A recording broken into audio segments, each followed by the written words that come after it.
ചെങ്കടൽ തീരമതിൽ തൻദാസൻ കേണതുപോ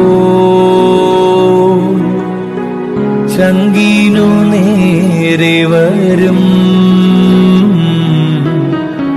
വൻഭാരം നീങ്ങിപ്പോകും. നിന്മനമിളകാതെ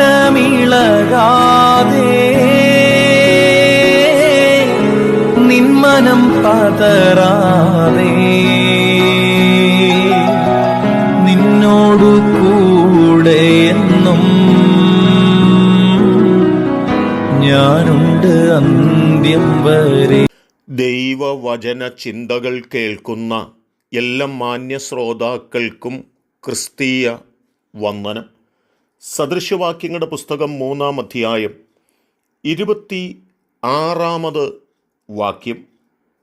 യഹോവ നിന്റെ ആശ്രയമായിരിക്കും, അവൻ നിന്റെ കാൽ കുടുങ്ങാതെ വണ്ണം കാക്കും എന്നുള്ള വചനമാണ്.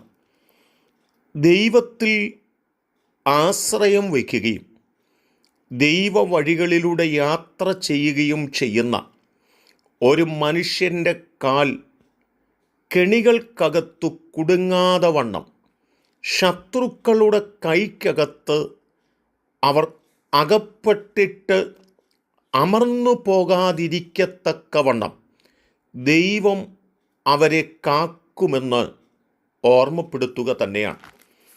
2 ശമൂവേലിൻ്റെ പുസ്തകം 3-ാം അധ്യായത്തിനകത്ത് 33-ാമത്തെ വാക്യത്തിൽ രാജാവ് പറയുന്നൊരു വാക്കുണ്ട്.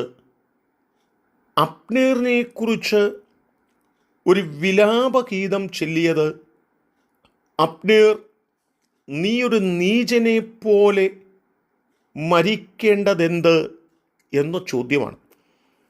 അബ്നേർ ശത്രു തൻ്റെ മുൻപിൽ ഉണ്ടാക്കി വച്ച കെണിക്കകത്ത് അകപ്പെട്ടു എന്നതാണ്.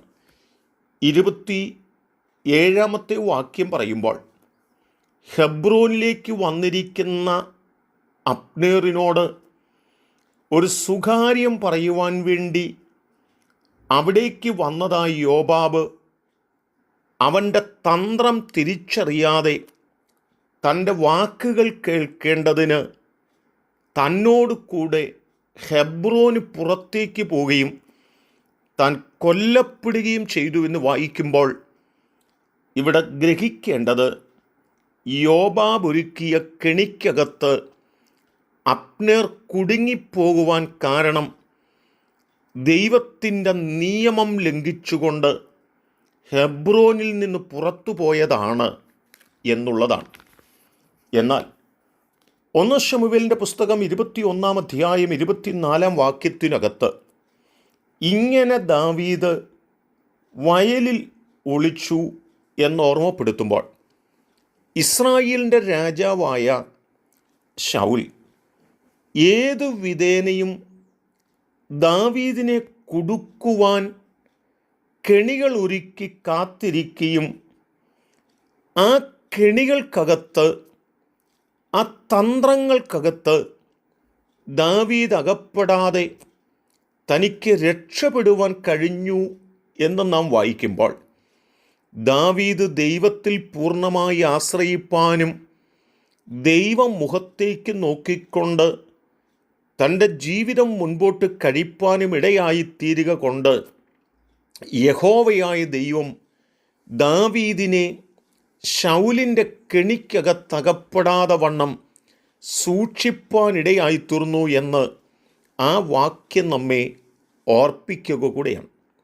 ഇവിടെ ജ്ഞാനിയായ ശലോമോൻ ഓർമ്മപ്പെടുത്തുന്നത്, നിങ്ങൾ ദൈവത്തിലുള്ള ആശ്രയം നഷ്ടപ്പെടുത്തി അബ്നേറിനെ പോലെ ബുദ്ധിഹീനന്മാരായി ശത്രുവിൻ്റെ കെണിക്കകത്ത് അകപ്പെട്ട് അവസാനിക്കുന്നവരായിട്ടല്ല, ദാവീദിനെ പോലെ ദൈവത്തിൽ പൂർണ്ണമായി ആശ്രയം വയ്ക്കുകയും ശൗലിൻ്റെ കൈകളിൽ അകപ്പെടാതെ വണ്ണം ദാവീദ് ദൈവത്താൽ സംരക്ഷിക്കപ്പെടുകയും ചെയ്തു എങ്കിൽ നാമും അബ്നേറിനെ പോലെയല്ല, ദാവീദിനെ പോലെ ദൈവത്തിൽ ആശ്രയിക്കുന്നവരും ശത്രുവിൻ്റെ കെണിക്കകത്ത് അകപ്പെടാതെ ദൈവത്തിൽ പൂർണ്ണമായി വിശ്വാസമുറപ്പിച്ച് മുൻപോട്ട് പോകുന്നവരുമായി തീരാം. അതിനായി നമ്മെ സമർപ്പിക്കാം, അതിനായി നമുക്കൊരുങ്ങാം. അതിന് എൻ്റെ കേൾവിക്കാരെ ദൈവം സഹായിക്കട്ടെ. കരുണയുള്ള ദൈവമേ, ഞങ്ങൾ അബ്നേറിനെ പോലെ തകർന്നു പോകുന്നവരായിട്ടല്ല, ദാവീദിനെ പോലെ ദൈവത്തിൽ ആശ്രയിച്ച് ശത്രുവിൻ്റെ കെണിയിൽ അകപ്പെടാതെ നിലനിൽക്കുന്നവരായി തീരുവാൻ ഞങ്ങളെ പ്രാപ്തരാക്കണമേ. അനുഗ്രഹം കൊണ്ട് ഈ വചനം കേട്ടവരെ സഹായിക്കണം. യേശു കർത്താവിൻ നാമത്തിൽ തന്നെ ആമേൻ.